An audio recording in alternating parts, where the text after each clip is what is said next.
Welcome to the Moms I Know with Sheila Walsh-Dunton and Maria Anderson-Farner. Two moms on a mission to reclaim childhood and take you from surviving to thriving on your parenting journey. A child who loves animals is an adult who has compassion for people. Hi, this is Sheila. And this is Maria. And we want to welcome you to the Moms I Know.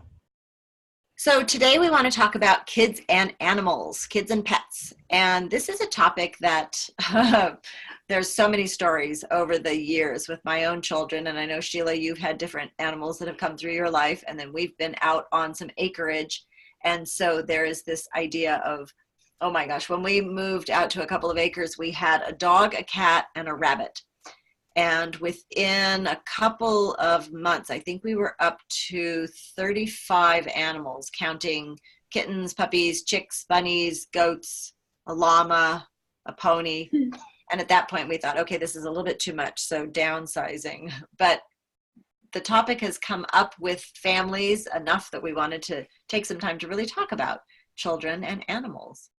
Animals are so important in family life, and I really love talking about this because it's been so much fun to watch my children and now the grandchildren with animals. I know, Sheila, in your family, you've had lots of experiences as well. Yeah, I grew up with animals, and I think it was part of what we were going to do. We were going to bring animals into our family. And I think the quote that we opened with really says that when you bring a pet into the house, you see your kids relate in a way that is not human. You know what I mean? It's a way that transcends in a way. It's a way that you see a softness, you see a vulnerability, you see a relationship that is purely based on love. I feel like, truly based on just softness. I mean, because we've had kittens and cats, and we've had a lot of cats, and we just got a dog 2 years ago. So we were a little bit late to the dog game, but 3 kids was enough for me. And so bringing the dog in, though, has brought in this whole new level of just love that I didn't think was possible. But seeing, in each child has a different relationship, as well as my husband and I. We each have a different relationship with the dog. The dog just gets to hold it all. That's so good. So you're talking about compassion, and that is so valuable because it really teaches our children that compassion. And it also teaches them responsibility when they have a pet that they're responsible for. It teaches them about life and death because usually our pets have a shorter lifespan. And so they learn about, the raising of the animal, and depending upon what the animal is, it can be, if it's a fish, it could be a year or two. If it's a little rodent, a couple of years, and so then the dogs last longer. But we have all of these connections to these animals. There's also the fact that when children are raised with animals, there's studies on allergies, and apparently it's healthier for them physically to be around animals. It's definitely affects us. Like, I think there's studies done that show if you have lived with an animal, you are healthier. Even there's I know there's a company called Mother Dirt, I believe it is, but there's also, like Barnyard, like you were talking about, like that beneficial bacteria has proven kids have stronger immunity when they have lived with an animal in their childhood. Right. And lower rates of asthma and allergies. And so it's really fascinating to see that. So, whether you live in an urban area and you're in an apartment and all you can have is a fish in a fishbowl, or if you're out in the country and you can have more animals. And so I told a little bit about, how many animals we had so quickly, and that was only on 2 acres. But it was so much fun to watch that cycle of life with the children, and then also watch how reverent they are. I was just retelling a story to my grandson the other day about when my daughter was little and she brought her whole class home for a field trip to our place, and everybody got to collect eggs from the chicken coop, and they were all, running around holding their raw egg. And, one by one, this one dropped, this one got bumped, this one smashed in a pocket. And at the very end of the field trip, there was one little boy still holding his egg. And you're just watching how reverent he was with that. But also, having chicks, when we've raised chicks in the classroom, watching even very young children holding them with such care You love having chickens. Many people love having chickens. We had chickens for about 9 months, did not love it. And so that I'm just saying that to express that you choose an animal, that doesn't necessarily mean that everybody loves dogs, that you're going to love a dog as well. There's a lot of responsibility with chickens or dogs. And so the reason why I brought that up was to say that one animal is not always the best fit, type. Like, because Brent said, we've had chickens and we've had a rabbit. We found a rabbit, and we had the rabbit for 2 months, and we were, no, never again. And the chickens, same thing, 8 months. We wanted to see them lay eggs, and they did. And we had three girls, and we said, nope, never again. So, so why did you love chickens so much?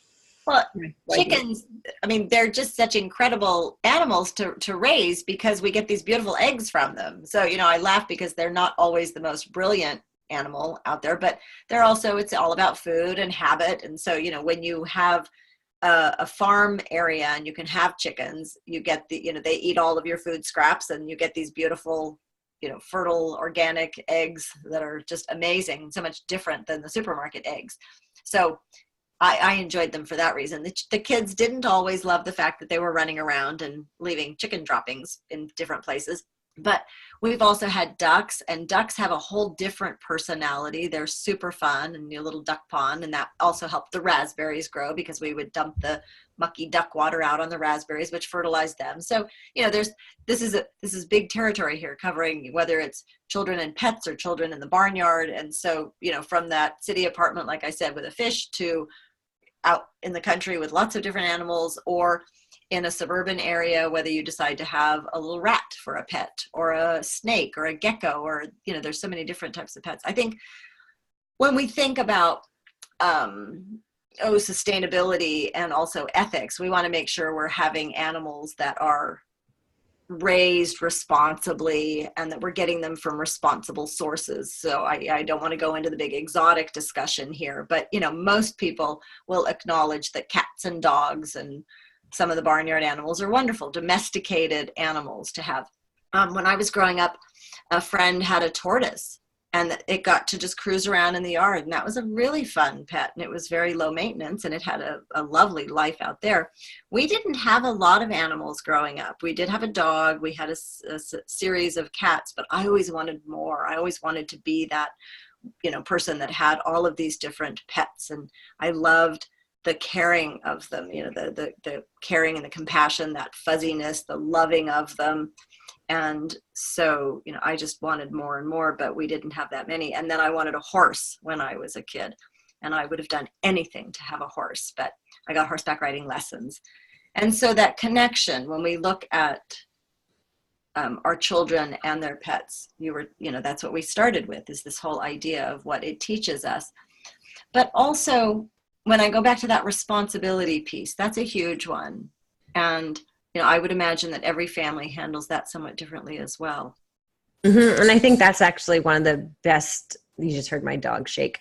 That's one of the, I think the best reasons, that you do get an animal is to show that an animal also has needs that need to be met, and mom and dad can't always do that. And so kids, especially starting from, I'd say 4 or 5 years old, they can feed the animals when shown where the food is, And I mean, this morning, Juju went out on her own, 10 years old, and walked the dog. She walks the dog around the block by herself, and so that's giving her independence and responsibility. And the older kids as well, they run with the dog and walk the dog, gets them outside and gets them moving and gets them with a purpose, that Sophie, our dog Sophie, needs to be exercised. The cats definitely are super easy, and have their own agenda. But I think, for pets, dogs and cats are they're easy, and you, like you said, I like how you said, make sure where you're getting it from. So you're not using a puppy mill, or, you're doing something that's sustainable and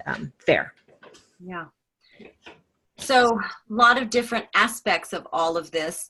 When we look at the different ages of children too, so you talked about even a 4 or 5-year-old can help with feeding. So small children, we want to watch them carefully around animals and make sure they're not being too rough with a pet, showing them how to hold them, showing them how to care for them, showing how they need to be held. And so that just brought back a childhood memory too. We were looking through all of these slides the last time I was home with my family, and my mom was actually teasing me a little bit because I was holding a kitten, and I was probably only about 3, and the cat was kind of straggling down, but I was doing my best, and the cat survived. But showing our children how to care for them, and then showing them the different steps that are involved, and as they grow older, they gain responsibility. And one year when my son was about 9 is when we got a puppy, a new puppy that was pretty much his. And at 9, he was able to care for that dog and raise that dog and help train the dog. The other thing is as especially with dogs, as we train them, or with larger animals like horses are another amazing animal in terms of the relationship between the animal and the human, and how we have to be calm and we have to be still. And so there's a lot of work now that are being done with horses around emotional issues with people. And so there is that whole animal-human connection that can be very healing. Animal healing, right? We know the dogs that come to the library, they have the programs, the dogs where the kids read to the dogs, right? The dogs coming. Just today, a friend posted a teacher that her dogs were at her school, so definitely there's comfort in animals. Animals give comfort. I love how even fish, like you were saying, younger kids, get a fishbowl on. We have a fishbowl on our kitchen table that we just there all the time with one beta. There's so many options. If your child wants an animal, I don't think no is not that really a good answer, because I think everyone can take care of a fish, and if you go away, if you travel a lot, you bring it to a neighbor, because we do travel a lot, and we figure out what to do with our animals. I do think also it has to be a piece of responsibility put on the parent owner for surrounding yourself with dogs that are healthy, that are going to be safe, like being a parent first, in the sense of making sure that your children are safe, that they know how to approach a dog, never pet a dog without permission from the owner, never go up to a dog without permission, ask for permission, then put your hand out for them to sniff. Because life happens, and sometimes situations are, that first impression can be a really negative one. And if we can mitigate that, that would be a really good thing. When my middle child was about 3 or 4, a neighbor's lab, totally friendly dog, jumped on her, made her fearful of dogs for quite a few years. So it's really being proactive in that part, and being aware of when you go to friends' house, neighbors' houses, what type of dog. Are there dogs there? What type of dogs? Are they good with children? I think that's really important to ask. Are they good with children? Because we've read too many stories in the newspaper and everything of dog attacks, and, knowing people where that has happened. And I think as parents, we really need to be responsible when it does come to animals. That's so important. And, for those of you that are just beginning to think about this, obviously we're fans of children and animals, and we think that it's great for them to have them. But if you haven't started down this path yet, to really give it some thought and do some research, look into the different types of pets that might work best for your family. Think about your own responsibilities or your own needs, or, your travel plans, or this or that. What's going to work for your family? What are the better ages for the different animals? And we tended to jump in early, but also that's so important about helping our children understand that how they are with their own animals doesn't transfer out to the rest of the world as well. And so much opportunity for discussion around responsibility, compassion, all of this choice, and then, how we interact with people, with other animals, all the way up through larger animals. Yeah. And I think also a piece of it, if you are not able to have a dog or cat because your landlord or allergies, there's many reasons why people don't choose to have a pet, is that there are other options. You can have rodents. I know a lot of people have rats. So gerbils, hamsters, those kinds of animals. Yeah. So Juliet's friend also has a bearded dragon, lizards and snakes and stuff like that. Like, I'm definitely not a snake or rodent person, but if we weren't able to have a dog or a cat, we might be. When I was a kid, I remember we had hamsters. We had guinea pigs. and hamsters, as well as I had a turtle growing up when I was a kid, Myrtle, the turtle. She was a box turtle that, that was just, it was mine, and I was able to take care of her. So I think pets, you can find a way. Remember, we even had those, what are those pet monkeys? Yeah. Sea monkeys. Oh, the sea monkeys, right? Brine shrimp. Yeah. Oh my gosh, that's taken me back. Right. Now, when my children were, I can't remember, kind of that middle elementary school realm, they also went and did a week at the SPCA, kind of a day camp at the SPCA. So, if like you were saying, some of you may not be able to have pets in your home, but there's other opportunities to work with animals. When I wanted a horse so badly, I got horseback riding lessons, but I also went and worked at the local stables. And so, I kind of got my horse fix by being there and by helping out. And so there's so many ways that we can facilitate that. And even just visiting the SPCA or the animal shelter and seeing them, or doing, volunteer type of work where you're working with organizations that take animals into hospitals or into senior centers. So there's so much out there as well. Yeah. And I think it's important, though, to definitely get your child familiar around dogs, because they're everywhere. I do think that's important, just so they are not scared of dogs, and most dogs should be on a leash when you first meet them, and then able to be off of it so that, they're safe and everything. But I do think there is a responsibility of the parent to get to be, pet friendly.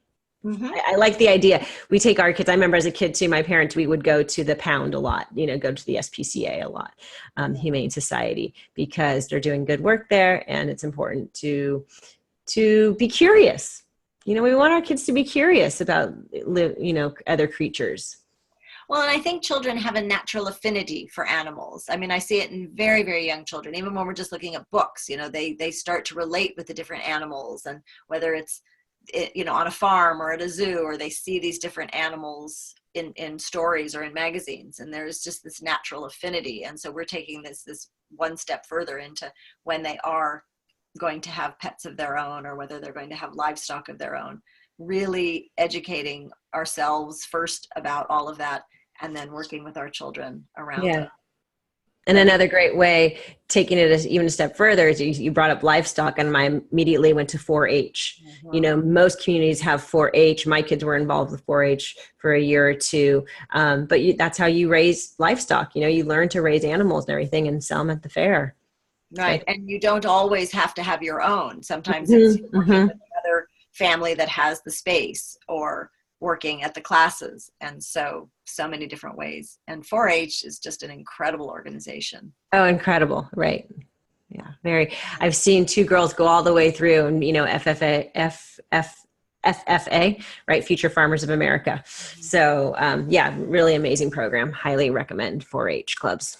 So with that, we just want to encourage you to really think about this idea of children and animals, whether you get them into programs, or whether you have pets of your own, or whether you have the livestock, to just think about all that having our children working with animals can bring to us. But I want to bring it back to that piece at the beginning. The quote is that first and foremost, it's helping us to deepen our compassion. And I think that at this point in the world, that's something that we need so much more of. So yeah, I love it. Thanks for sharing. All right. So till next time, Maria and I will see you later from The Moms I Know. Take care.